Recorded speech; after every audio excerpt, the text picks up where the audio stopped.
Welcome to Together We Harvest, a no-nonsense channel all about homesteading, where I encourage you to provide for your family, to simplify your life, and increase its quality. Today I want to talk to you about growing cold weather crops. There are two types of crops, generally speaking, when you are planting in your garden each growing season. You've got cold weather crops. Those are crops you can plant before the last frost, and you've got warm weather crops, crops you should plant in your garden after danger of any frost, to the best of your ability. Cold weather crops, a lot of people start planting those with their warm weather crops, but they don't realize that there are tons of crops you can plant way earlier than your warm weather crops. As a matter of fact, this week, I have started planting a lot of our cold weather crops, and our cold weather crops make up about 50% of our total harvests every fall. So you can have a lot of food and you can create a big harvest by starting your crop 6 to 8 weeks earlier than what a lot of people have probably told you.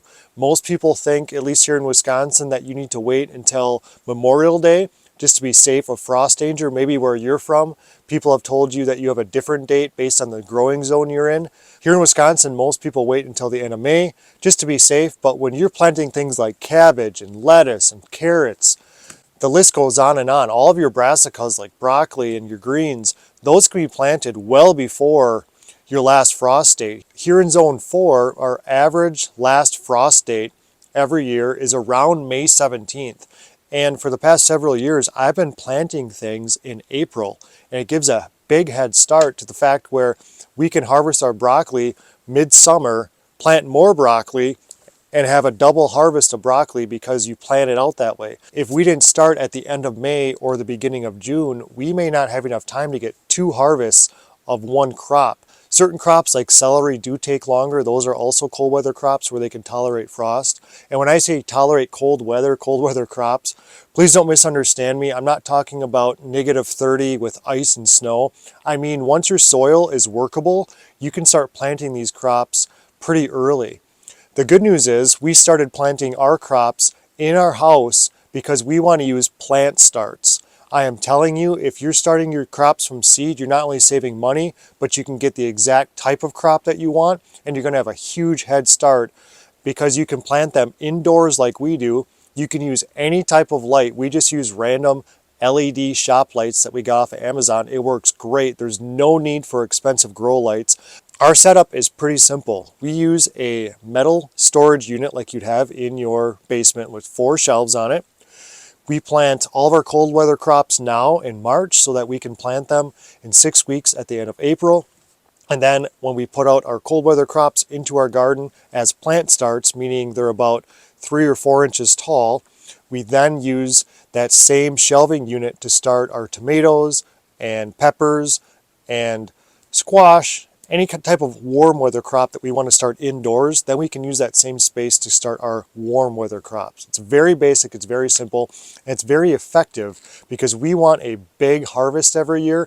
That's why we do this. We keep the end in mind. We don't do this to have a small harvest. We want as many things as we possibly can to get us through to the next growing season, and that's what it's all about. High intensity planting, making sure that we're making the best use of our time and space in our garden, and that's the skill I want to pass on to you, and that's the skill I want to hopefully see everybody that watches my videos start to develop, is gaining huge harvests every single year. And to do that, you plant from seed, not only to save money, but to get a head start on the season. And that's what we started doing right here at our homestead this week.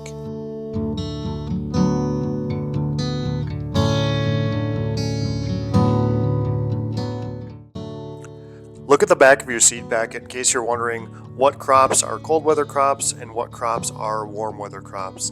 If it says that they can be put in the garden with workable soil before the last frost, then you know it's a cold weather crop.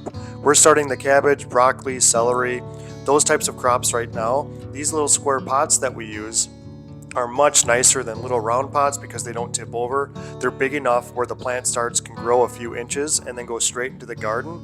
If you've ever run into the problem where your little plants outgrow the small cells or the small little tiny pots that you put them in, that's a pain, and we try to avoid that by putting them in a larger pot, which is 2 inches by 2 inches to begin with. We have a big bag of potting mix that we basically just put in this little bowl, and then that is on the table that we can use It's a more manageable way to organize things when you go through the process. If you've never started from seed indoors, it's really easy, but being organized is very important.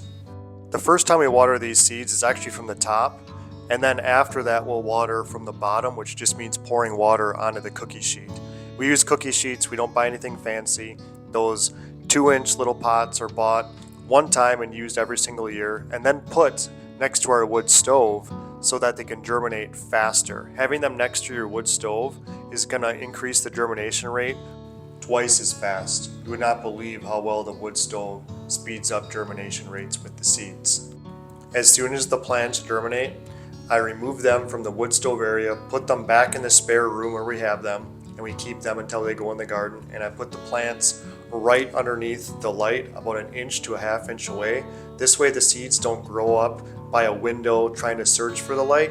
They go straight up, go straight toward the light, and they start growing a really strong root system instead of becoming tall and leggy and all stretched out and thin. Here are this year's cold weather crops we will be using in our garden. Beets will go directly into the garden from seed. Broccoli and cilantro we start indoors. Lettuce and salad bowl mix will go outside when the soil is workable sometime in April.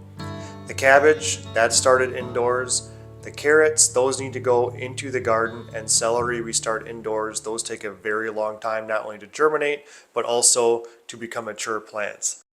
All of the other crops we plant in our garden are not frost tolerant, which means we need to be careful when we plant them, and we need to wait until there's danger of frost has gone away, and then we can plant them out in our garden. But the plants you see right here, those are the ones that I'm encouraging you, or those are the types that I'm encouraging you to start a lot earlier than you may think. Please don't wait until you start your warm weather crops. Get them going now, either indoors, or start thinking ahead of where you're going to put them in the garden several weeks, maybe even a month or two before your last frost date, because you can get such a big jump on the season. Once we get everything out in the garden, that basically means it's go time, and we are busy people, and it's the best time of the year, and I'm really hoping that you join me, so please hit the subscribe over there. Check out one of my other videos over there. Hopefully you gain some inspiration. You can join in here with us at Together We Harvest, because we love encouraging other people to grow food, provide for their families, and most importantly, simplify your life to increase its quality. Thanks for watching.